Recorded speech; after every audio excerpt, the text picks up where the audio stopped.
Hey, yo, it's me, Pops Van Marmalade, and you're watching the Comics-Related Madness Network.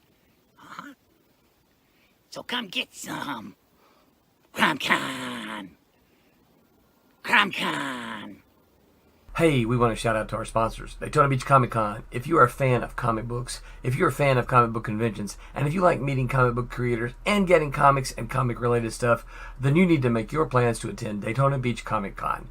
This year's show is September 9th and 10th. Silverline will be there, so you should make your plans to be there too. We'll see you there.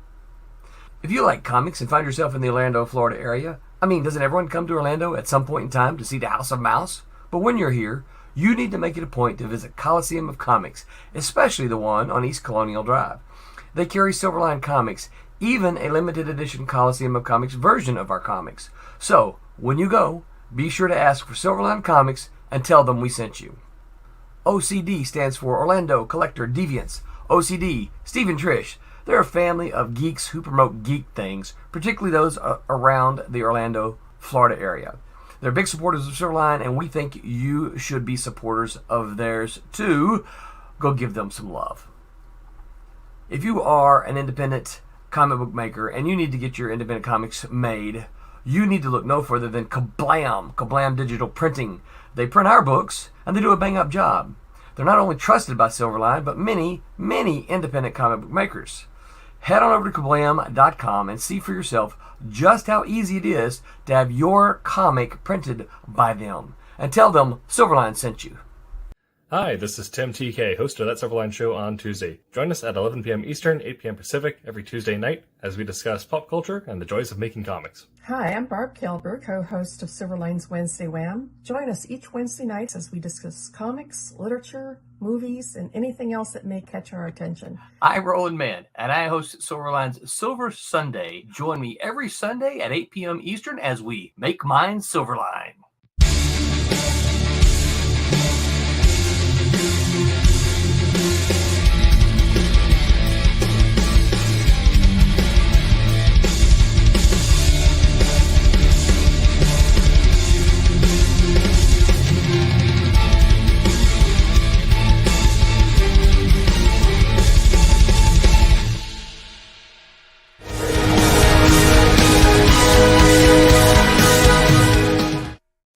Hello, Internet, and welcome to That Show on Tuesday. I'm your host, Tim TK, joined as always by Cassisi Harris. Hey. David Rios. Hi, Dan. And special guest, Kevin West. Yeah, so special. How is everyone doing tonight? Doing well. Yeah, good. Doing well. Yeah, I was not expecting the intro to be that quiet. It looks like they finally took the music off the front half just for it to destroy your eardrums in the last half. But tonight is going to be a special episode. We're going to be breaking into evolution of art style and developing illustration skills as you're joined by Kevin West, a illustrator. But I think it'd be quicker to list off companies you have not worked with. Well, if they're still in business, odds are good I haven't worked for them. Yeah. Everybody I've worked for has managed to go down in flames at some point. Well, Malibu blew them up. Marvel, they had to go bankrupt. Yes. Acclaim, boom. Yeah. Well, we'll just have to, wait for the gritty anti-villain revolution that eventually gets us out of the money hole there. Yeah, right. Yeah. When we start off, go ahead and list off some things you've worked on that you think people would know you from or should know you from, things they're especially proud of, so that way our audience can get an idea of where they might have seen you before. Yeah, sure, absolutely. Well, spinning the way back dial, when I started in the 90s, I was doing a lot of stuff for Marvel and DC, and then Malibu, and then kind of some scattered stuff for Image, and I did a story for Disney and Acclaim, and I think about everybody other than Dark Horse. I've never done anything for Dark Horse. back in the 90s, I had worked on the Guardians of the Galaxy. I was on that series for a while. Did a handful of other things as well. One of the cool things I got to do, there was that 4-issue, like what they were calling at the time, prestige format Captain America book that Kevin Maguire had started with Fabian Nicieza. And I wish I didn't have to do that book because he was doing such a great job. And I'm like, no, finish it. I've got no business being near this thing. So, but that was a lot of fun to do. And that was quite a trial by fire because, you know, when you're jumping into something like that, it's already running late. And it's a quick introduction to deadlines and this is how fast you have to do things. So, but other than that, got to work on a couple issues of Avengers and a couple of Spider-Man stories, some Silver Surfer, whole pile of stuff with that. And then when I was over at DC, the first series I had worked on was actually when DC had that Impact line, which was supposed to be geared towards a little bit of a younger audience. And they were using basically the Charlton characters, like the Comet and that whole bunch, the Shield, that whole crowd. Yeah. And so that's actually the first series I had worked on for them. And then I was doing more stuff for Marvel. And then I ended up doing Justice League for them. I ended up doing 6 issues. That was a little business lesson as well because I stupidly thought I could do 2 team books a month. Wow. So I was on Justice League while I was still on Guardians, and jeez. Yeah, that wasn't shrewd. That wasn't that probably wasn't my best choice. Sure. It's one of those things where you know, your paycheck and your credits love you, but your wrist starts to hate you. You know, I mean, it's just there's just so many characters, and when you have the teams, it's hard to just, especially on Guardians, it was almost like an old Brady Bunch episode. The entire team just moved around as a mass. They never split up. It was always, here they all come. So you basically in any given panel, you may have a character talking or whatever. If you got to kind of stick others into the background, so it's clear that they're still there. Justice League a little less. There was a little bit of times when through the course of the story or the action, they'd kind of split off, and like you know, Blue Beetle was chatting with Booster Gold, or something else was going on with Fire and Ice, and so at least it was a little broken up that way. So it wasn't you know, 7 characters constantly in the same room. So I mean, it's like little things like that. It's like I'm clutching onto things like that were making it easier. Definitely.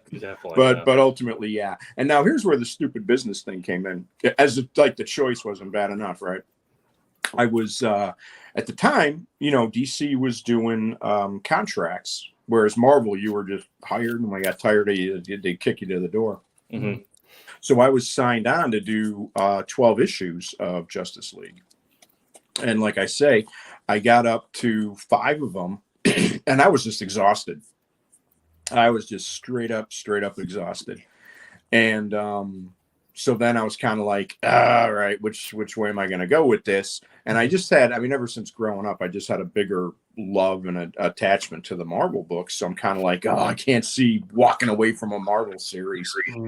And so then I had approached Brian Augustin, who was the editor, and I was just kind of, and I told him what was going on, and I'm kind of like, hey, listen, I would, you know, we had just started a big story arc that was coming, that was going to be a big crossover that included, like, you know, Justice League Europe and that Task Force 1 and all this other kind of stuff. So my thought was, how about if I leave before that starts? Right. So then it wouldn't be like I'm there for an issue, and then all of a sudden, you know, they got to bring somebody else in there. And then, I mean, back in the day when you were on a book, you were on the book. You know, it wasn't this. You know, you get a trade paperback these days, and you know the splash name will be on the cover, and you find out he did 1 issue, and then the next 5 issues are, who are these dudes? Right. Yeah. And so, yeah, so I was just basically looking to do that. So I had wrapped up this story that that we had going on. It came to a conclusion. So it was after that 6th issue. So I was on it for like numbers 80 through 85, then I guess that would be 6 of them. And then that was that. And I didn't get any DC work for quite a while after that. A couple years later, I did a few things when they were doing like those big 80-page books. So I did like a Legion story that was in one of those things. There was like an adventure that had like the adventure title, had like Aquaman and all of that. And then I got to do a Green Lantern, which is always one of my favorite DC characters. So I was glad. It was just a 10-page story, but at least I can go down in history as having drawn Green Lantern and not just while I'm sitting around in my room. Definitely. Yeah. So I was excited about that. But so yeah, I mean, it was just such a whirlwind. And I was just cranking out a ton of stuff. And you know, that by itself was kind of a pro and a con. I mean, on the plus side, I was obviously establishing that I could do a book in no time if I had to. So that I thought would make me a good go-to if anybody ran into problems.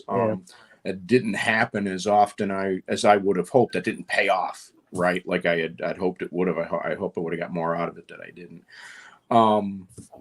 But at the same time, I mean, I was also flying through the work. And if I would have been able to step back, spend a little more time on it, you know, I mean, the drawing just would have been better. It's no way it wouldn't have been otherwise. There's just no way it was, you know.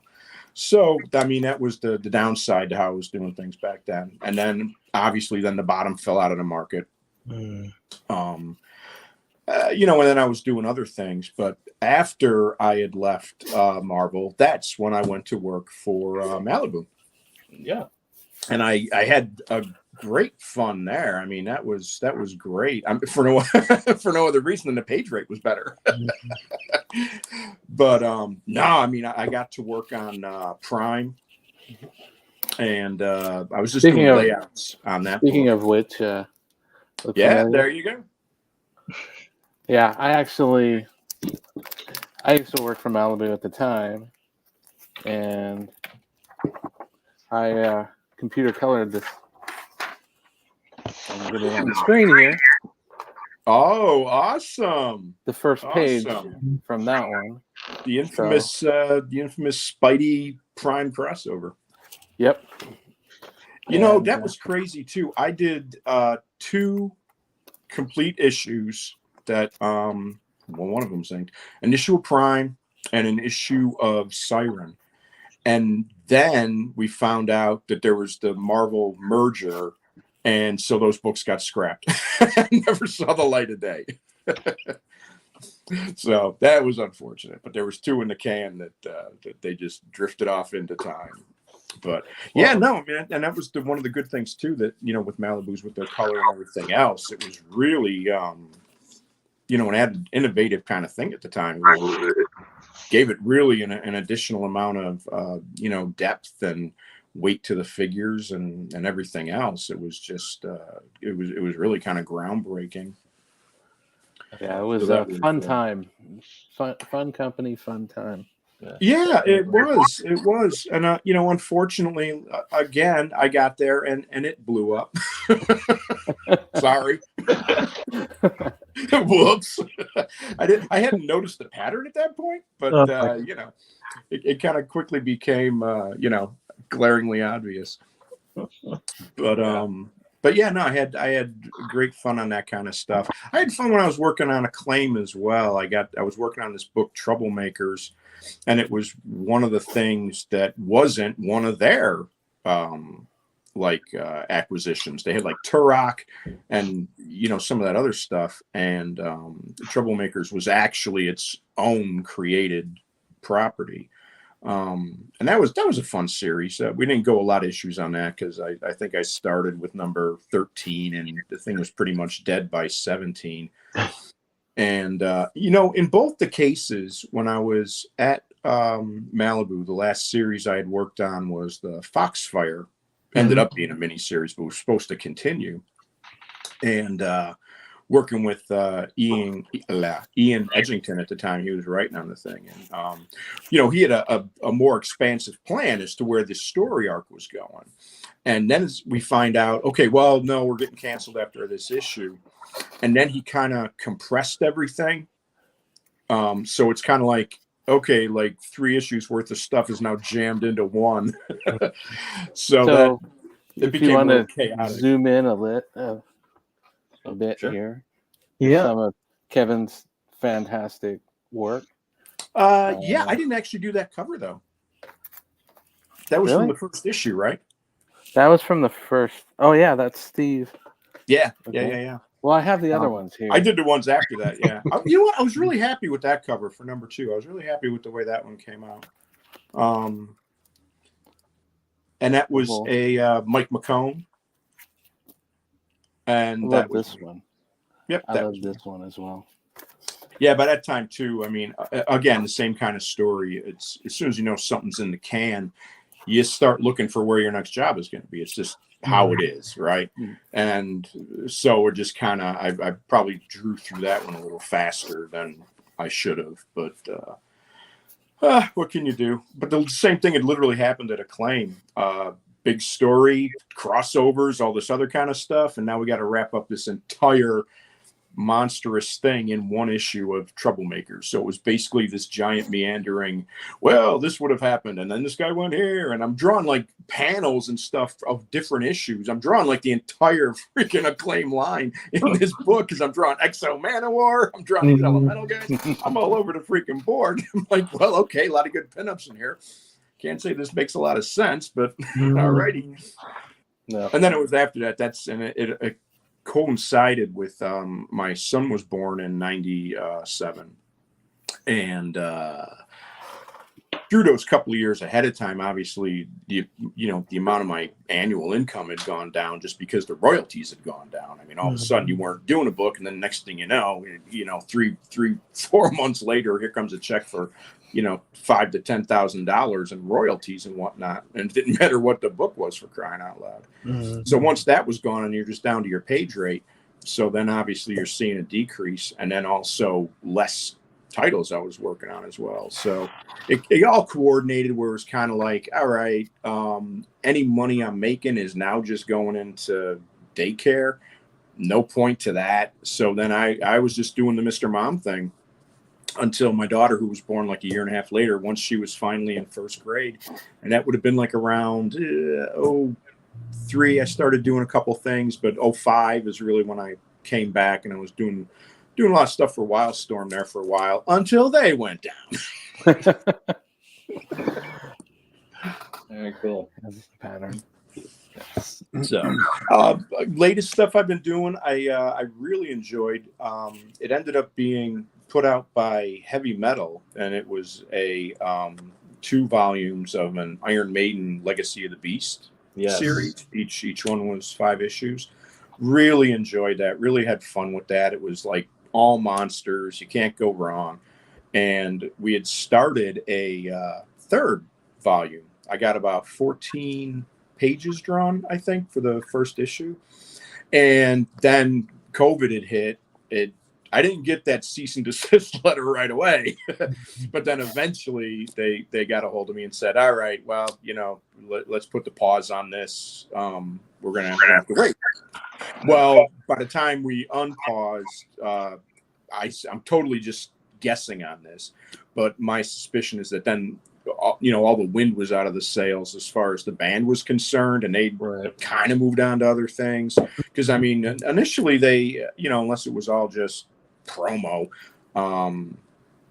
the band actually they were saying that they were really happy with how the thing was looking, and they enjoyed the art, enjoyed the story, and everything else. And it was cool that I was working with Ian again after all those years. Dude, remember Foxfire? Hey, we're back. And so that was fun as well. And I also, while I was doing that, we did this Megadeth had put out this greatest hits box set. And so we did an art book, and it was basically short stories that were either specific adaptations or inspired by each one of these songs. So I did this one that was for like their song The Conjuring, and I ended up being able to draw, Vic Rattlehead in like medieval armor.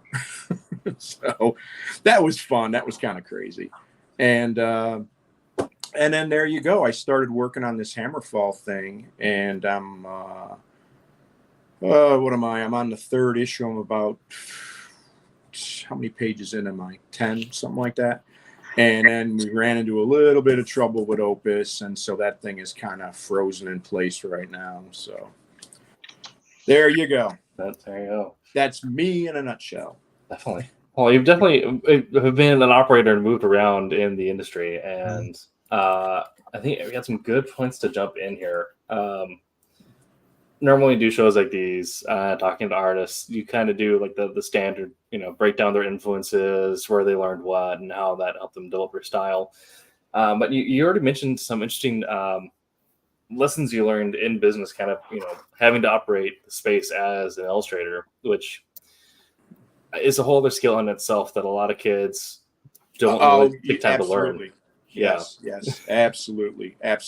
When whenever my thing has always been, right, I'm not saying you have to go get yourself like an actual college degree in it, but you need to take some classes. This whole self-taught thing, that maybe works for comics if you're lucky, if you happen to be able to just have a style that works. But if you can't do comics, and realistically these days comics doesn't pay, and I caught the word I was going to say there. Yeah. I'm so proud of me. I PG. And there's not a lot of dough to be had. And whereas I can now, I go do other projects. I do illustration stuff. I do concept art. I do things that have nothing to do with comics whatsoever. And you're not going to be a successful illustrator if all you've done is learn how to draw comics without having any kind of a foundation in actually, rules and everything else. The old saying, you can't break the rules until you know the rules. And you'll find yourself in a pickle pretty quickly. And if you look at, like, there's the Spectrum books that come out every year, and it has just a monster array of different illustrators and talent that they just salute as like the year's best. And you look at the bios on every one of those guys, and they went somewhere. Mm-hmm. And I don't think you need more proof than that. Right. But in any case, with that in mind, even if you're just going out and taking, just your fundamental life drawing classes, some, maybe some a low level kind of architecture kind of things, you can actually learn how that perspective stuff works. Anything just to kind of build your criteria. One of the things that needs to be discussed equally along with the art skills is the how to run your business, because you are basically going to be self-employed. You're basically, you might as well have your name and, construction underwear. It's the same thing. You're just like a guy running any kind of company, and you have to understand what you can do as far as taxing goes. Mm-hmm. You can easily find yourself in a pickle if you just don't tax anything or whatever else. And you need to understand what makes for good business decisions and what doesn't. Now, a lot of that comes through experience in the trade, right? Definitely. Yeah, like I say, some of the mistakes I made, it was, even if I knew ahead of time, it was just overestimating how much I could do. And that's a life lesson, and no one can teach you that.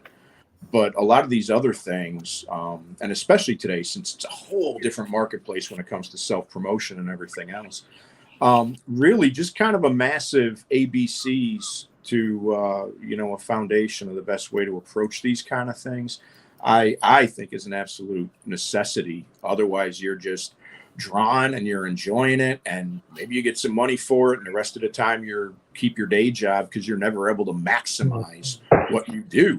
And there's this whole other side, and that's where the real you're selling a product. Basically, you're selling your work, so you have to learn how to be a salesman, how to best promote this stuff, and everything else. And that never gets talked about in the learning the art part of it.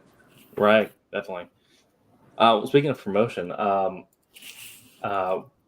something that we constantly talk about on the show is the rise of digital media channels and promoting online versus promoting at conventions. And I imagine, having been in the game this long, you have quite a bit of experience running the gamut of promoting your work. Or at least attempting to as much as we creators can. Here's the thing. Now, if you take everything I said and now put my picture up and say totally hypocritical, this guy does nothing. Definitely, yeah. And I just found myself in a weird kind of place through the 90s. Once I got that first couple of jobs, I was suddenly I was getting a lot of calls. I was getting a lot of offers, and I don't mean that in like a braggadocio kind of way. I just mean I didn't have to go to conventions and start really going to the Marvel booth, going to each one of the booths with my portfolio and everything else. The work was coming in, and also because my day basically ran. I would get up at like 9:30 in the morning, and then I would be up till 3 in the morning, and that was my day, and that was my day every day. And I didn't realize it at the time, but my wife had just about had enough of that. Initially we're taking the approach of, well, I'm building my business. I mean, there's going to be benefits to this. This is what you got to do. So she was like, okay, yeah, we're building a business. But in the process of that, on the week, and again, in our 20s, so on the weekends, whatever, she's going out and hanging out with our friends, and I'm still at home on a Saturday night drawing all night long. And it was that kind of thing. And she was starting to get tired of it. And she didn't really mention it until I had taken the break. And the only projects I was doing was illustration stuff where you can wrap it up in a couple of days and not 3 weeks. And then it's when she actually mentioned that she was having a real problem with that. And that if I was going to go back into the comics and go back into any element of the trade where it was more full-time and less part-time, the way I was doing it when I had the kids and I was taking care of them during the days and everything, that I needed to keep this in mind, that I have a better, work family kind of balance, or there was going to be problems. And once she told me that, I was just, oh my God, my mind was completely blown because I just had no idea. I was just, blind to it, wasn't even thinking about it. And so that was a big wake up call. So once I got back into it, then I made sure that, I do my work, and unless it's a like crazy deadline, then you got no choice, and you may have to even do all-nighters for that matter from time to time. Mm-hmm. But for the most part, I work, have dinner, rest of the evening. I'm spending with, the wife and the kids. I mean, they moved out now a while ago. They're in their, my son is, what the hell? He's, like I say, 97. What does that add up to? That's a math problem. That sounds very mathematical. I'm not sure what it is. He's heading into his late 20s. And so they're, we're out in California right now, and they moved back to Illinois, where I was from originally, out in the Chicago area. So, basically, sometimes you have to do stuff like that where you have to decide, how much time you want to put into stuff as well. But in any case, because I had built that entire front end of my career, I'm never really having to go out and hunt for stuff. And then on top of that, just being a complete tech dinosaur. I mean, getting hooked onto this thing, horror. I was sweating this thing out, boys. I figured you guys were going to be there, and there was going to be a little black screen down there. And you're going, yeah, Kevin would have been here, but I don't know. But yeah, I mean, as far as, obviously there's all the, Instagram and Twitter and just all the promotion that way. And some of that, what is it, the patron stuff or whatever. Yeah. However you pronounce that. And I've heard mixed reviews on that. Some people have had big success with it, and some people haven't. And then obviously the whole Kickstarter, which changed the business. It makes it a lot easier to go and create your own IPs. because, if you wanted to do that, and it was, back in the early 2000s, you had to go find yourself a printer. You had to go do all of this stuff as well. It's like we're just talking business wise. It's tough enough just to run yourself as a business, let alone become artist/publisher. Right. Whole different friggin' field. And, so these guys, you can do it, and which is great. And that's how you get your stuff out there. And I mean, ultimately though, it's the same as Image became. I mean, after you had like the original guys, and then they all pretty much splintered off into their own independent studios. And then what was left was Image with, so what do we got now? And that's when they had really started bringing on people with the idea that, if you could come on in and if your stuff met their standards, then they would publish it. They would get a cut of it. But you were totally responsible for putting your whole book together and everything else. And, so again, you're having to take care of every element of the project. So at least you can do that now, but not have the worry that you're going to go and do this thing and then it doesn't get picked up by somebody, because now you can Kickstarter it. Yeah. Which is great. And ultimately it's the same kind of deal where it's like you're doing the books and you like doing the books, but ultimately you're hoping for that series. Yeah. You're hoping Netflix gets a look at this thing, or Prime or whoever, or you're hoping it ends up being a movie, and that's where the money is. Yeah, which is unfortunately, but I don't know. Printing in general, publishing in general is in a weird place. Yeah, see how that shapes out. So it's with all your work being. It sounds like it's all been traditional publishing. Have you messed with self-publish at all or not? I have not. Okay. Because I have another bad habit. There's some of these guys, if you look at guys like Ron Friends and stuff like that, and Steve Butler, these guys are always drawing. Like every day they're in the studio and they're drawing, and even if it's not, a paying gig, they're cranking the stuff out. They're all into it, and every day they're producing and producing and producing. If I'm not getting paid on it, then I will just go drift off and go do one of the many other things that interest me. And so I've talked with a few writers, and they're kind of like, oh, we got to get together and let's think up something and whatnot. And it all sounds great. You get excited about it. And then I'm kind of like in the back of my head, I'm like, man, if I'm just having to draw stuff with, and with reasonable deadlines, I can't just decide, okay, here's this epic 22 pager I've been working on for 15 years. Right. I'm worried that I would peter out on this thing, because I'd just rather go do something else. And I think mentally it's hard for me to kind of get the idea that it's, October, I draw nothing but monsters.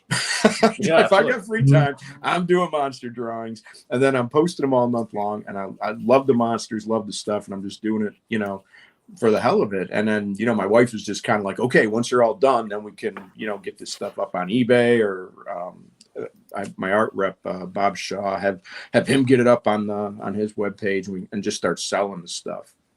And she's her take on me right now is she's convinced that I'm just bored, and I just need to just go and start drawing whatever I want to, and pinups, like whatever, right? And then we can just actively start doing conventions again, because I've never really done a lot of conventions either. I mean, there's that as well. Earlier we were talking about social media compared to the old foot on the ground convention circuit, and I've never really done it. That's fair. Yeah.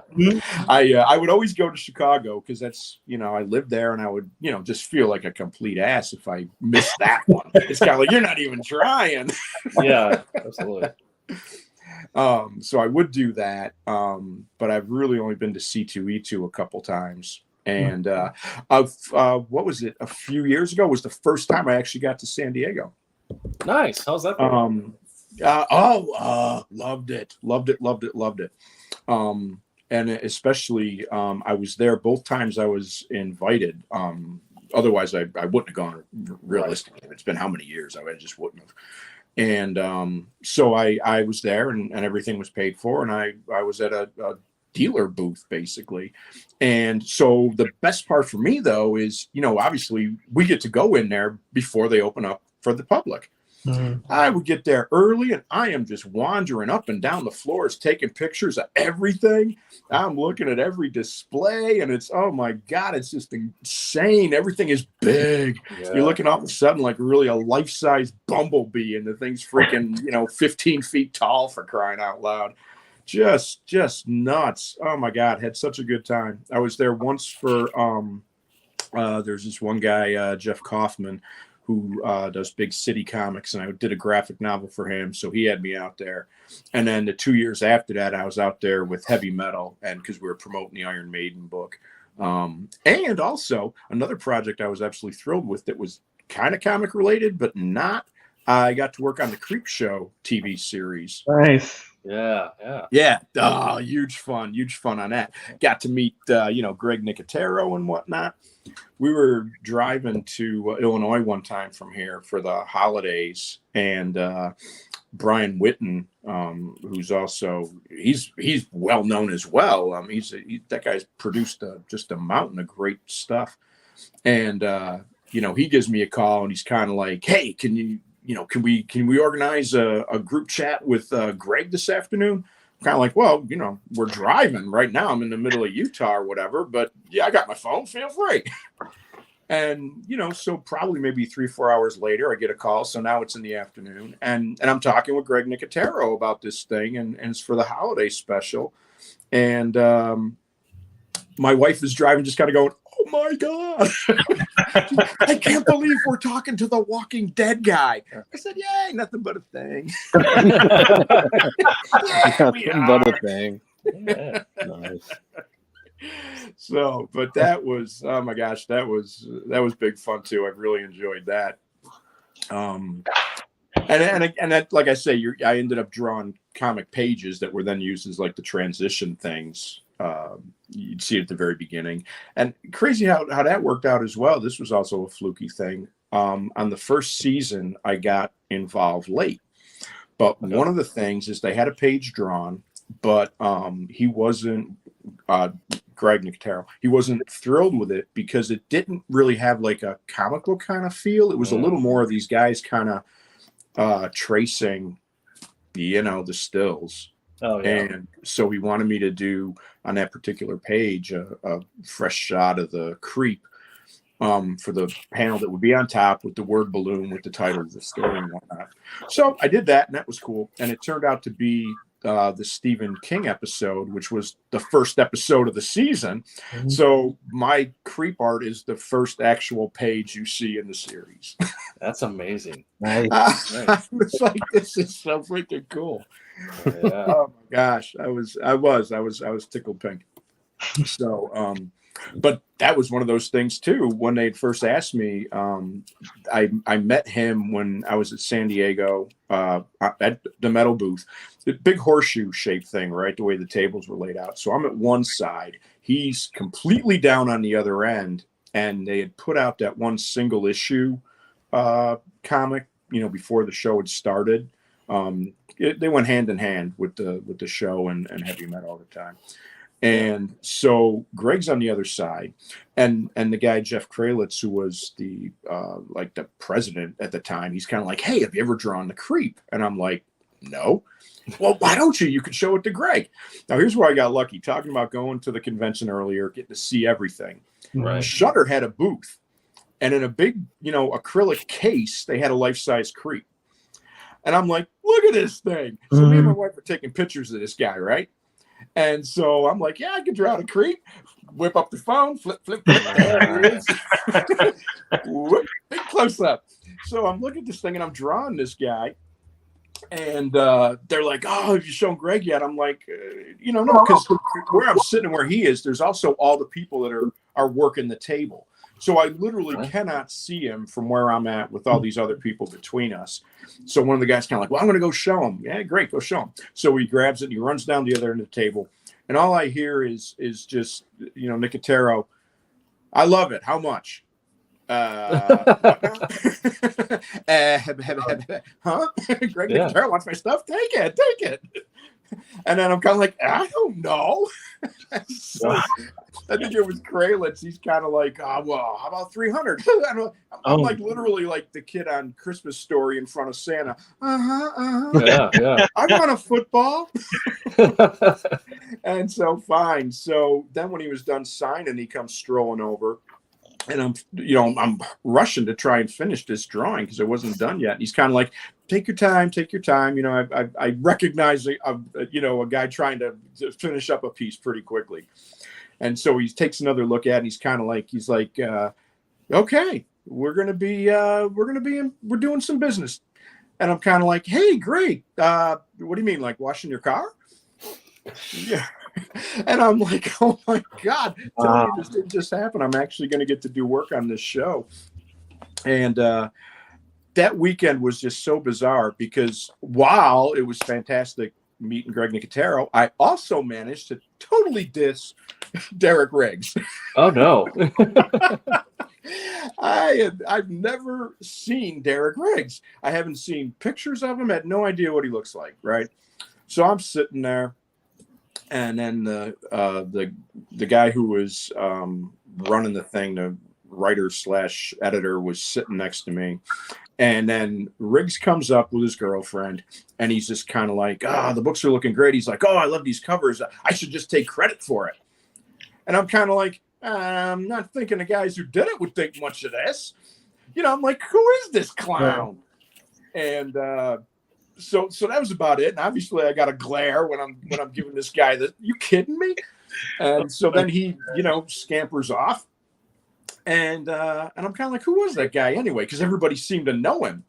And the girl that was working, she's kind of like, oh, that was Derek Riggs. And I'm like, okay, please tell me you're yanking my chain right now. And I didn't just freaking dish the guy who created Eddie, and I wasn't just rude and obnoxious to him. No, you were great. Oh, that's fantastic. So it was that kind of weekend. Sure. Well, if nothing else, like it at least has you like burned into his mind. So Oh, probably not. I was probably just another clown in the lifespan of many clowns he's meeting over the years. Well, we've got to cover a lot of different ground here. But one thing that I'm noticing is something that is very common with people who have spent the 90s in the business, not so much with a lot of kids I talk with now, which is just knowing a lot of people in the business, the networking that gets involved with that. So can you talk a little bit about developing network and how it may have led to, jobs or work opportunities? Well, obviously it was the era of the long distance phone bill. You were spending a lot of dough on that phone. Yeah, I mean, every time I was on a book, I got to work with different writers and whatnot, and I was extremely fortunate that I also got to work with some guys that I had just idolized growing up. When I did do that Captain America book I mentioned, Terry Austin was doing inks on it. And I'm like, Terry Austin who did X-Men. So that was insane. I did an Avengers annual that Roy Thomas wrote. Later, when I was at Malibu, Len Wein wrote one of those stories. Again, it was another big jumbo issue, whatever was going on with that. And so it was just great that way. It's just, oh my God, this is just living a dream come true. And then like I say, then obviously you just build up, connections, like you'd said, just working with these different guys. So, it's a question of keeping in touch and whatnot. And sometimes, a guy would put in a word for you on a project, or whatever. And some guys, as soon as they were done with the book, then they seemed to not even know who you were anymore. Sure. So it kind of went both ways, but it never hurts just to get out there and talk with guys. And obviously it's it's easy enough to do as well because we're all coming from the same place. We're all freaking comic geeks growing up. We're all loving this stuff, all going to comic shops. All the points of reference are the same. You can start talking about a George Perez run on Avengers or, you know, whatever, some of the older artists, you know, from earlier in the 60s and whatnot. It was great working atmosphere, but that is the one thing you do miss is that you're not like going to work. So there isn't that camaraderie. So it really kind of forces you to be on the phone all the time.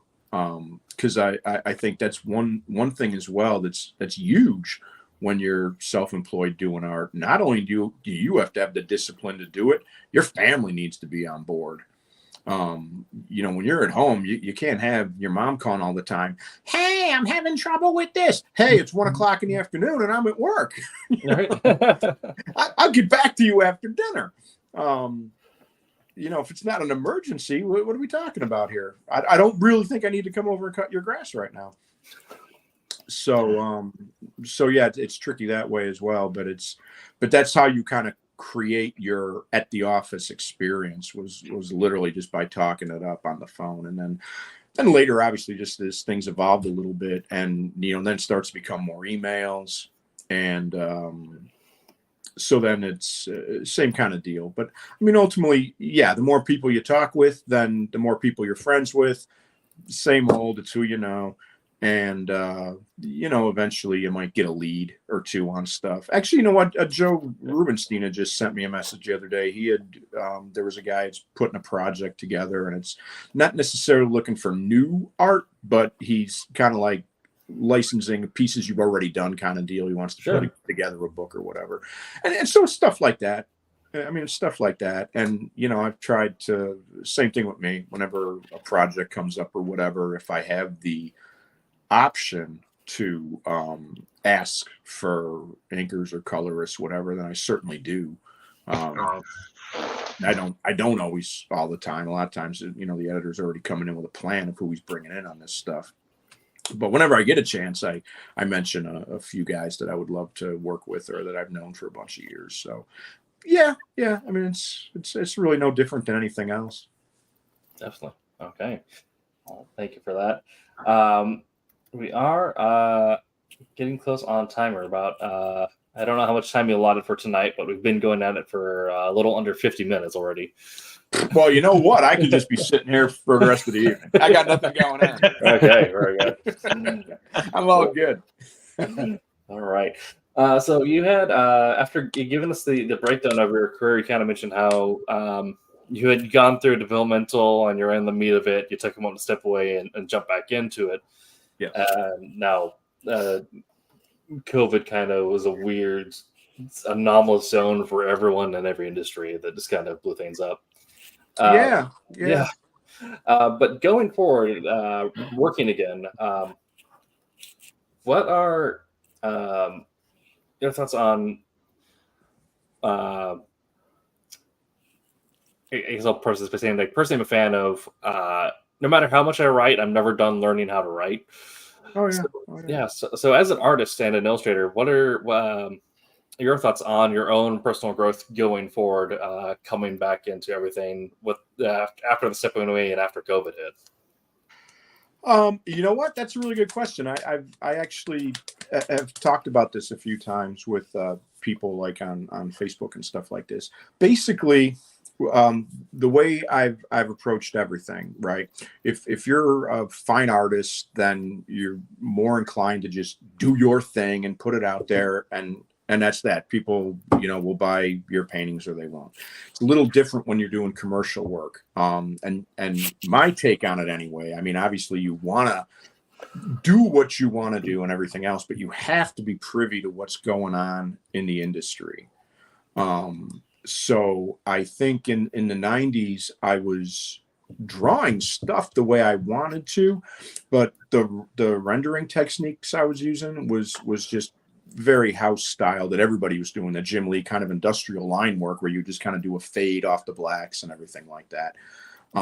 That everybody was doing that. So I have made some subtle changes over the years that way. After Malibu had come along with the more expansive color, and then that had continued into Image, and then past that and everything else.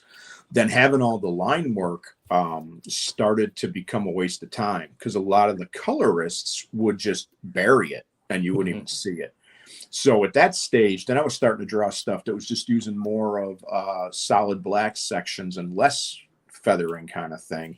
And it also shifted a little bit how I was drawing the figures. At that point, Joey Mad came along, and so there's that whole kind of manga, a little bit of influence coming in. So I was making the stuff a touch more cartoony, but it was still in the vein of how I would do it. And then obviously when I came back after COVID really didn't affect me art-wise. I'm really happy with where I'm at right now. And I really think I'm doing stuff so much better than I did. Half the time, you know what I kind of do now? I'll go back and find old drawings, and I'm just kind of like, God, I wish I was better when I did that the first time. And I will literally now just go redraw it. Oh yeah. I'll go draw old poses, and it's kind of like, hey, I drew this once before, but now I'm doing it again and it looks better. So I'm happy that I've continued to evolve and continued to grow. Now the interesting thing comes in when, my background originally, I have a Bachelor of Fine Arts with an illustration emphasis from the University of Illinois. And so my schooling was more in fine art. And I used to, whenever we were drawing, it was always like rendered pencils and whatnot. And obviously that's not what anybody was doing in 1990 and 91. So I had to try to adapt how I was drawing thing where it would fit into the comic book workplace kind of thing. And that took me a few years to kind of get locked into how I wanted to approach things. How much anatomy did I want? How much was too much? How much more exaggeration would you want? Extending figures out. Just all these little things that can make your image pop. And all of this stuff it's an evolutionary kind of process. So I had to also find a happy merger with that. So now it's kind of funny when I'll do comic book stuff. And it will be comic book art. It'll be a little more exaggerated, all that kind of stuff. But when I do like more rendered pencil stuff, I still go back to my old school approach, which is more realistic. And, all the anatomy is correct. Nothing's all over the place. And it's a little more locked down and realistic. And I've tried, but I haven't been able to kind of shake that. It's like they're two different things and they exist simultaneously. And it's one doesn't cross over to the other, but I need to try and work on that a little bit, I think. But basically you have to continue to grow. You have to keep going. And I think a lot of artists do. And also the problem with when you're doing comics and whatnot, you'll see it. You get older artists, and eventually, I think you end up starting to get looser. But it's not the looser by itself that's the problem. It's just as an artist, you do get bored with what you're doing, and you do start to look for new ways to express yourself. And the audience will have none of it. Neil Adams was a giant slob, according to them at the end. He was just mailing it in. And it's like, he's not going to draw stuff like it's 1970 anymore. It's not going to happen. And it's unrealistic to think he will. So like I say, that becomes an issue as well. So it's not only do you have to do what you're doing, but then you have to keep doing it. And that can kind of make the job pretty monotonous after a while, because you are literally just repeating it for the umpteenth time.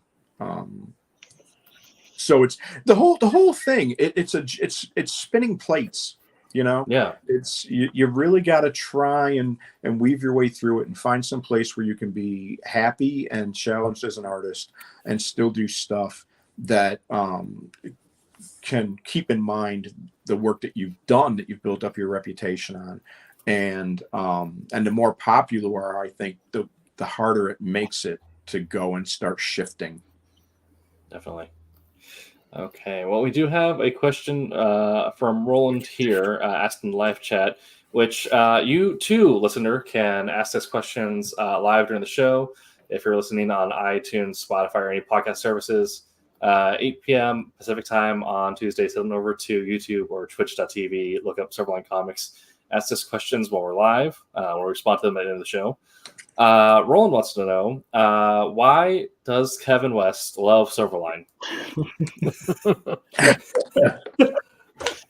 Well, clearly because Roland is the greatest, greatest editor / writer to ever occupy a place in the industry. Right, yes. Stan Lee, Pasha, we've got Roland. Yes. Marv Wolfman, who? Exactly.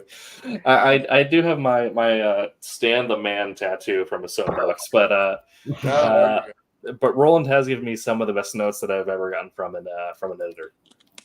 Well, I have one problem with Roland, and I don't know if I mentioned this before, but I'm mentioning it now. When I was doing Siren, because of deadlines, because I was doing that, and what else was I doing? I think I was also working on Prime at the same time, something like that. But like 2 of the issues, I just did breakdowns on, and then Bob Amond, who was the inker, then he did the finishes. So 2 issues were complete pencils, 2 were breakdowns, and they ended up looking different, obviously. Because of that, because I hadn't dug in on the thing all the way through. So Roland, however, just marks them as I penciled it. So basically it looks like I was just sucking up the place for 2 issues. and so I'm getting a reputation of Kevin West. Sometimes he's on, sometimes he's not. You never know what you're going to get. Thanks, Roland. Ralph Macchio did that to me one time on an Avengers issue too, and I don't want to say that it was that the inker was bad, but we didn't mesh well. And when he did finishes, he was a guy who can ink, but has no business being anywhere near finishes. Okay. And so that book was, I don't even like to mention that I did that one. I was really kind of, I wasn't happy about that one. And same thing, no. Freaking Ralph, Kevin West, pencils. I'm like, damn it. You're trying to distract me, Ralph. Roland did apologize in the chat, so we got that coming for you. You have the moral victory tonight. Oh, yeah, there you go. Whoop, whoop. Yeah, you know what? It's like when the refs screw you over in a football game, then you get a letter on Wednesday. Yeah, you guys were right. Should have been pass interference. Right, yeah, exactly. Are you going to change the score? No. Well, thanks for calling. All right. Well, at the end here, I'll open up the floor for Cassisi and David. Did either of you have any questions, or did I cover your bullet points pretty well? No, you covered it pretty well. Thank you so much for your time and sharing and talking story with us tonight. Appreciate it. Yeah, sure. No, I enjoyed it. I enjoyed it. The talking thing, it's pretty much what I do. My wife keeps giving me the business. She's like, you never shut up. I said, well, I what can I tell you? I'm either talking to you, I'm talking to myself, and that doesn't look good. No, I appreciate everything too. It's been great talking with you, learning about your experiences. One things that I was wondering was there a particular inker that you liked working with, in particular, or? You know what? There was a few. There was a few of them actually. Okay, funny side story. So I was mentioning it at one point on a different podcast, and we were talking about the inkers and whatnot, and the conversation had gone that just that there was some guys that I don't think I meshed very well with, and I think the end result had kind of suffered from it. But I'm kind of like, but I don't want to mention anybody. I'm not going to start throwing people under the bus. And so then Sal Valuto was on a thing. He's kind of like, well, which inkers do you like? And I'm kind of like, I'm used to going the other way with these questions. Okay, who did I like? I liked Phil Moy. I thought he did a really good job on my stuff. I thought we made a good pair. And Dan Davis, he had inked an issue of Superboy that I did once, and I thought that looked really good. He had a little different style on Troublemakers, but it was still solid. Who else? Bob Amond. I like his stuff. He's versatile. So he's able to really approach a lot of different pencilers and lock it in on stuff. Who else we got? I'm gonna have to start flipping through to the trades. Yeah, because you know I've done very minor inking work and all this stuff, so kind of gives me just what I've done. Kind of just gives me a little bit more perspective, and exactly what you touched upon before. It's like an inker can shift. Depending on how he works, either it doesn't work or it does work, and it actually, the end result benefits, both people. So it's just, if you had, just wondering if you had some people that, the work ended up right, or they were people that you just meshed with. Well, because ultimately the thing is, when you look at the finished page, what the viewer sees is actually the inker's drawing. Mm-hmm. And it's, my pencils are incredibly tight for a couple of reasons. One, I had a little bit of a streak in the early days where I'm kind of like, I was making them tight so that I was trying to take choices away from people. As kind of like as mean as that may sound, but it's kind of like I was getting to the point where I'm like not trusting who they were going to give me on this thing. And so if I drew it really tightly, then if they just followed the lines, then we're good. And then I'm also crazy compulsive. So I can't turn anything in unless it's, as good as I possibly could have made it. My wife gives me the business the whole time when I'm at cons and I'm doing sketches. And she's like, aren't you done with that yet? It's supposed to just be a sketch. I said, I'm not signing my name on it and having this thing drift off into the public. In the old days, you could. Now it gets posted somewhere and it's up on pages. And oh my God, when Guardians came out and, when Avengers came out and all of a sudden you had Fat Thor walking around. Mm-hmm. Mike Gallagher and we did a Fat Thor in a Guardians issue that we did. It was the same premise. All of a sudden he wasn't worthy of the hammer. So his son ended up getting the hammer and he just became this, like a ball staff walking around. He's just drinking and he was just this big fat slob. And so the first time we introduced him, it's a splash page and here's Fat Thor. Well, it was also, I was moving this weekend. So I am trying to bang. Half the apartment is empty. My table's still set up. I'm trying to whip through these pages. And I didn't do a very good drawing to begin with. And then it went a little further south when it was inked. And this is the page that gets put up all the time now. All of a sudden, like on Back Issue Magazine or something, all of a sudden here comes, we saw Fat Thor before. Boom, here comes my thing. And then you get a parade of people going, 90s suck. Look at this guy. How did he get a job? He's terrible. And I'm like, I'm like, oh my God, that's the one, right? That's the page that's, that I get to hang my hat on. And so it's because of that. Now, my take on the whole penciler inker thing, if you can make the end result look better than what I've done, by all means, please do. You're making me look better. I'm all for it. I'm all in. But if you can at least keep up with where I'm at, then I got no use for that. I don't want the work to look worse than when I did it because I don't think my stuff is strong enough to be able to withstand that. Sure. You know what I mean? I mean, if you're some guy who's insanely talented, you'll be able to survive a bad ink job. I don't think I can. Another couple guys that I liked when I was working on the Iron Maiden stuff, I had Keith Champagne inking some stuff, and he's really solid. Liked his stuff. And Rich Friend had inked a bunch of those pages, and you can really see it that Rich, the end result is really him drawing. And if you've seen any of his stuff recently, I mean, he's kind of quit inking other people's stuff basically, and he's doing his own stuff, pencils, 2 inks and everything. And the work is just tremendous. It's tremendous stuff.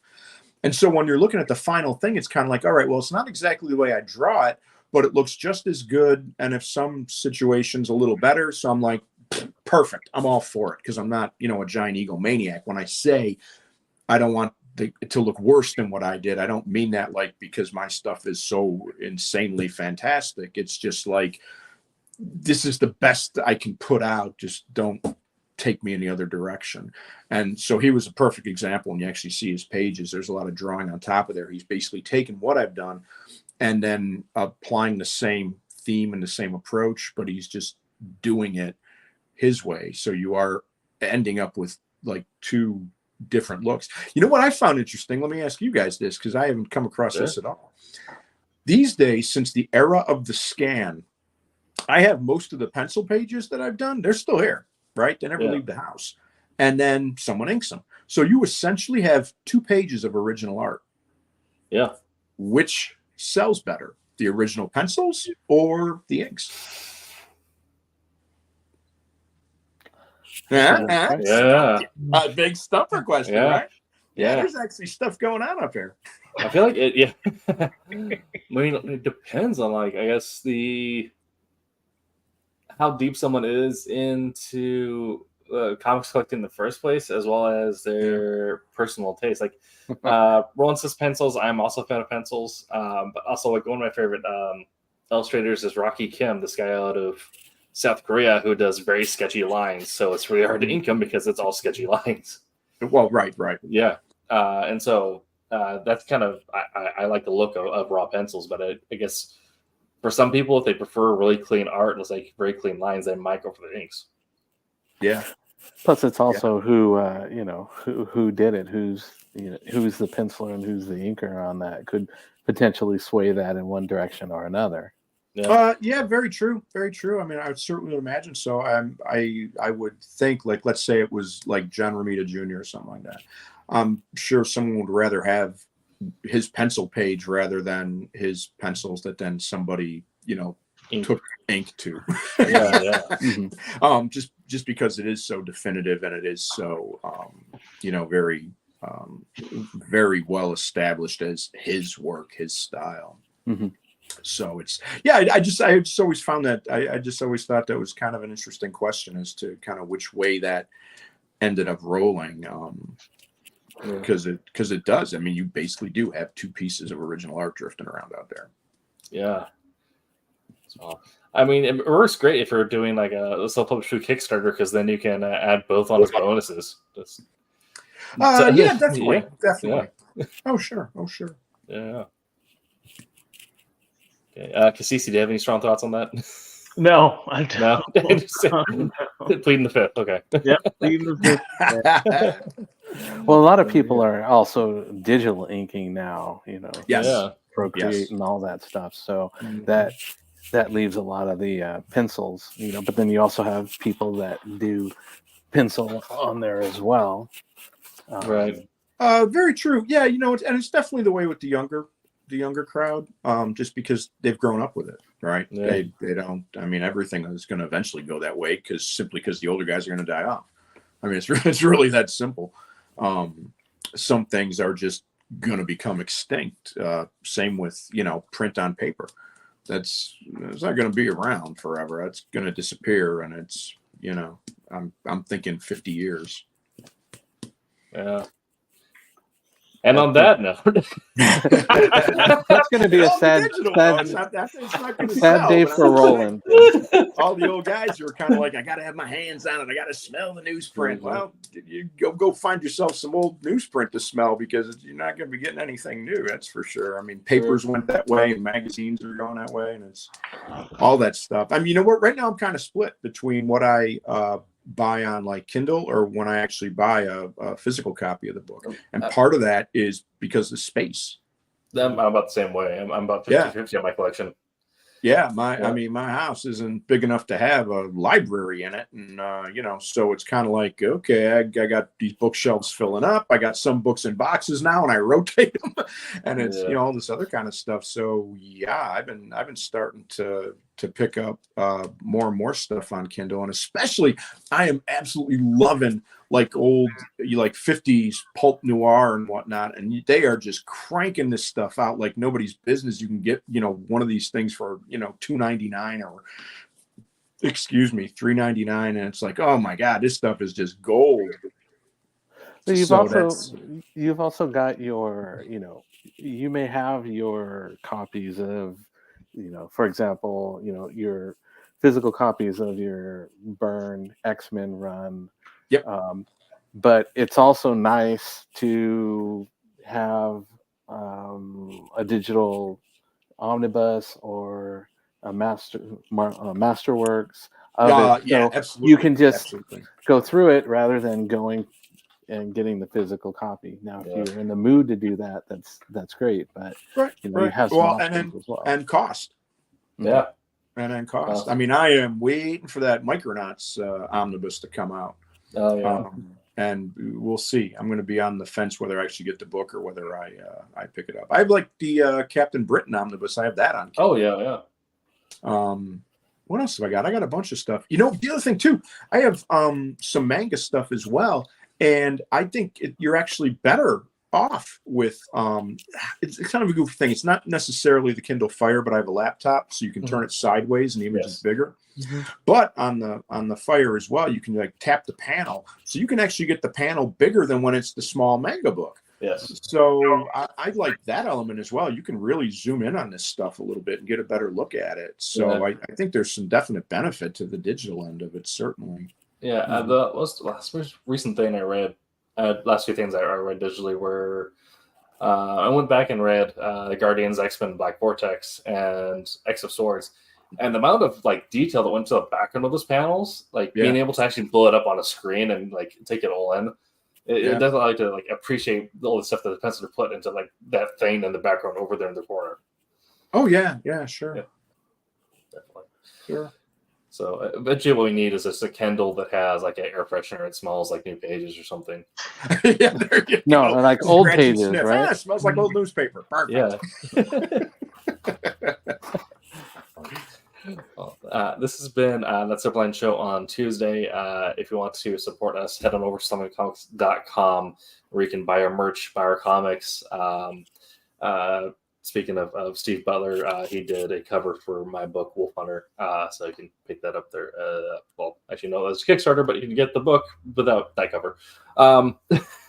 Steve is great. I great, like Steve a lot. I mean, I've known of him. I don't know if that sounds right, but obviously we were in the business at the same time in the 90s and everything else. So I knew who he was, knew what he was working on. Right. And it was really just a few years ago that we had kind of contacted on Facebook, and I forget if he sent me a friend request or I sent him one way or the other. And we chat all the time now. Yeah. I get messages from him all the time. He's all excited about the stuff he's doing with Archie and whatnot. Yeah. And, you know, his daughter Lily is doing color now. Yeah. So they're getting to work together on stuff. And she's also putting together some her own, you know, property kind of stuff, which is a little more in a manga vein. And he's just really happy with where he's at right now. He's really kind of going into that home stretch, and he's working with his family and everybody's involved, and that's really kind of a dream come true when you can end up in a scenario like that, and he's still making cash and everything. So it's he's doing really well. He's really a happy guy these days. Absolutely. So go ahead and over there if you want to support us. Kevin, where can people go to support you? Where can they find you? What do they have to look forward to? Well, I posted a Dungeons and Dragon guy on Facebook today. Yeah, I saw yesterday. Basically, I'm on Facebook and that's it. Like I say, I'm my business acumen is in negative numbers. Sure. What else? I was working on the Hammerfall thing. I'm really hoping that they can get all their ducks in a row and I can get back to working on that. We can get that book put out.